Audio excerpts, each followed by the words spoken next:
malupit, Pet Malupit. Good day mga Pet Malupit! It's Shawn DC! Before we start, don't forget to click the subscribe button para maging Pet Malupit. Today, ang pag-uusapan natin ay ang research writing or thesis writing. For the past years, ito talaga yung nightmare ng mga college students eh. Once na marinig namin yung word na research, parang gumuguho yung mundo namin. Since na-implement na ang K-12 program, hindi na lang college students ang nakaka-experience ng research writing. Pati mga high school students, nababalo na din. But dahil naranasan ko rin yan, I can understand how you feel right now. Dahil dyan, I'm gonna give you some tips on how to write research as fast as possible. Ayoko naman kasi na nai-stress kayo. Alam ko naman na marami na nagpapastress sa inyo, di ba? Tulad nung crush nyo na walang gusto sa inyo.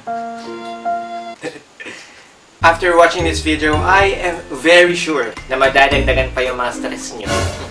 Hindi, biro lang. After watching this video, madadagdagan ng knowledge nyo on how to write your research. Unahin muna natin yung tanong na, why is research writing hard? Kami kasi, nung first time namin magkaroon ng research writing, talagang problemado talaga kami. Yung pakiramdam namin para kaming pinarusahan. Kakayakan pa nga kami dati. Yung mga magkaka-groupmates, kakagalit-galit na. Kasi yung iba ayaw tumulong. Ganon kami na stress dahil sa research. So, to answer the question, I have 5 answers for that. Number 1, lack of experience. Nung first time mong pumasok sa school, nung bata ka pa, I am very sure na umiyak ka or natakot man lang. And that's because hindi mo pa alam ang gagawin mo without the help of your parents. You had little to no experience being alone. Just like in research writing, mahirap pa lahat sa'yo. Kasi bago pa sa'yo ang lahat. Number 2, it's long. Parang movie lang yan eh. Kapag ang isang movie, 5 hours, tingin mo, gaganahan ka pa rin bang panoorin siya in just one sitting? Yung iba sa inyo, sigurado ako magdalawang isip. Yung iba sabihin nila, pagpapatuloy ko na lang next time, or ay, ibang movie na lang yung papanoorin ko. Siyempre, mas gugustuhin natin manood ng mga movies na 1 to 2 hours lang. Kaya karamihan ng mga movies doon lang nakapako yung oras sila kasi meron tayong short retention span.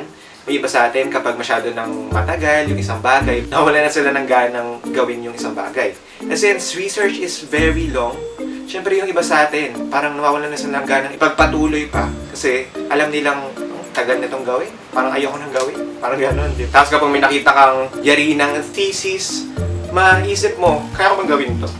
Parang mga professional lang ata gumagawa nito. Nagkakaroon ka ng self-doubt on your capabilities. Dahil nga, mahaba siya. Number 3, it's in English. We all know that English is our second language only. Ang research writing kasi is like writing loads of essays. And then pag-iisahin mo sila. And that's why it is very hard for some people or most people. Pag nagusulat tayo ng essay, kahit na 1 paragraph pa yan, talagang pinag-iisipan talaga natin na matagal yan eh. Kasi gusto natin, maganda yung laman yan. When you are writing a research, matagal na pag-iisip ang kailangan dito. Dapat kasi hindi ka maubusan ng English words eh. So to learn English, kailangan mong magbasa ng magbasa, manood ng mga English movies. Kung meron kang kagrupo na marunong mag-English, that's good. Kung ikaw naman mismo ay magaling mag-English, that's better. Number 4, it's expensive. Hindi talaga maiiwasan yung paglabas ng malaking halaga ng pera kapag gumagawa ka ng research eh. Sa pamasahe, sa pagkain, sa pag-print. Sigurado ako, once na natapos yung defense nyo, palagi talagang magkakaroon ng reprinting kasi meron kayong mga babaguhin dyan eh. Magkakaroon ng revision. So that's why kailangan mo talaga ng malaking pera. Pero isipin mo na lang, para papalubag-loob. Isipin mo, na kapag hindi ka naglabas ng pera na ganito, babagsak ka. Isipin mo din, na kapag natapos mo yung research na to, napakadami mong matutulungan tao. Kasi yung laman ng research mo talaga, malaman. Maraming pakikinabangan ng bansa natin, di ba? Di ba? And for the last answer, we have number 5. It's not the only subject. This is probably the hardest part of research writing. Kasi sa loob-loob natin, alam naman natin, kaya natin gawin to eh, within a short period of time. Kaya lang, hindi lang naman ito yung subject na kailangan natin pag-exertan ng effort. Kasi minsan nagkakasabay-sabay, di ba? Bukod sa research writing, meron ka pang reports, may quizzes, may seatworks, may assignments, may mga examinations, and lahat kailangan mong pag-exertan ng effort. And yung research writing, nanghihingi siya ng malaking oras sa isang araw, or nanghihingi siya ng maraming time from you. Pero hindi lang naman siya yung priority mo. Kasi kasi marami pang ibang subjects. And that's why research is hard. Kailangan magaling ka in managing your time. Now, let me tell you the secrets on how to write your research fast. Number 1, look for an existing thesis or research. Alam mo ba yung Game of Thrones? I'm pretty sure na pinapanood mo siya or you've heard of it. And the show is based from books. And those books were inspired by Lord of the Rings. So, kung titingnan natin, they are very different from each other. Parang nakatulong sa author ng Game of Thrones yung pagbabasa niya ng Lord of the Rings. Parang gano'n din sa research. Pwede kang tumingin ng mga existing thesis na, yung mga published thesis, so that you can see the proper format, kung ano ba itsura ng ganito. Kasi there's only limited time para matutunan mo lahat inside the classroom. Minsan kailangan mo rin pumunta sa library to look for an example. Just make sure na hindi mo kokopyahin yung laman niya. Kasi pwede kang makulong. So, makulong. Number 2, choose a topic you like. Ang pagpili kasi ng topic sa research, parang pagpili rin niya ng partner eh. Gusto mo makasama habang buhay yung taong hindi mo naman gusto. Siyempre, mas gusto mong makasama habang buhay yung crush mo. Kasi gusto mo yun eh.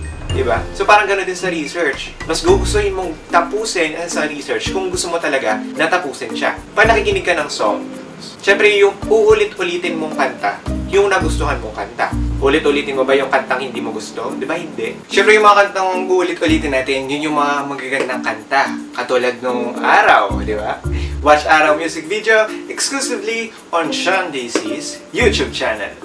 Pag bumili ka ng topic, dapat yung gusto mo rin malaman yung sagot. So, dapat personal yun. Parang pag nakuha mo na yung sagot, matulungan mo rin yung sarili mo.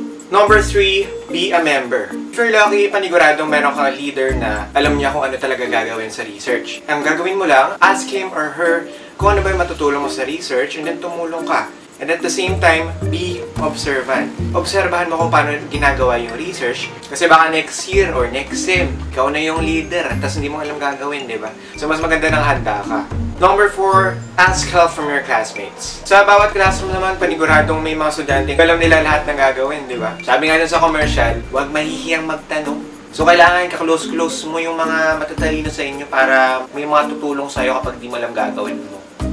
Number 5, manage your time. Ito siguro yung pinaka-common na sagot, pero ito rin yung pinaka-mahirap gawin. Kapag may research subject ka, itatak mo na agad sa isip mo na kailangan mo magbawas ng time for entertainment. Siguro kung 5 hours ka naglalaro ng Mobile Legends, gawin mong 1 hour or 30 minutes. Bawasan natin yung pag-Facebook, yung pag-Twitter, compared dun sa dati. Pagbawasan mo lang naman. But I believe na huwag mo namang totally tanggalin kasi kailangan mo rin ng entertainment for yourself, di ba? Hindi pwedeng puro stress lang. Baka mabaliw ka niyan. O baka tubuhan ka ng ulo sa likod mo, maging karamihan ka dyan. Manage your time. Dahil kung hindi, babagsak ka.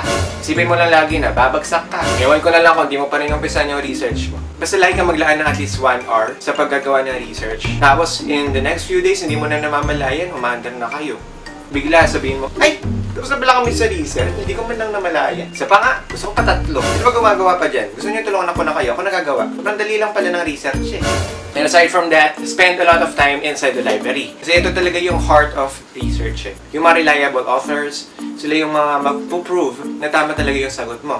Aside from that, kailangan mong magbasa. And kapag may nakita kang key terms or keyword na related, kahit pa paano related lang, dun sa topic nyo, lista mo na agad yun. Tandaan mo na agad yung title, yung author, para madali na sa'yo. And last, the ultimate secret, number 6, set fake deadlines. Sa personal experience ko kasi, ito talaga yung napansin ko eh. Ginaganahan talaga ako gumawa kapag malapit na yung pasahan. Yung mga ideas, bilang pumapasok sa isip ko, tapos yung kamay ko, bilang bumibilis mag-type ng ganun, no? Parang nagiging the flash ako. Di ba gusto natin yung ganun, yung mabilis tayo gumawa? Kasi pag gumagawa ka ng research, may mga times na gusto mo magpahinga. Kung halimbawa, gagawa kayo, tapos bilang kakain na lang kayo. Bilang nanonood na lang kayo ng movie. In order to prevent that, you need to set fake deadlines.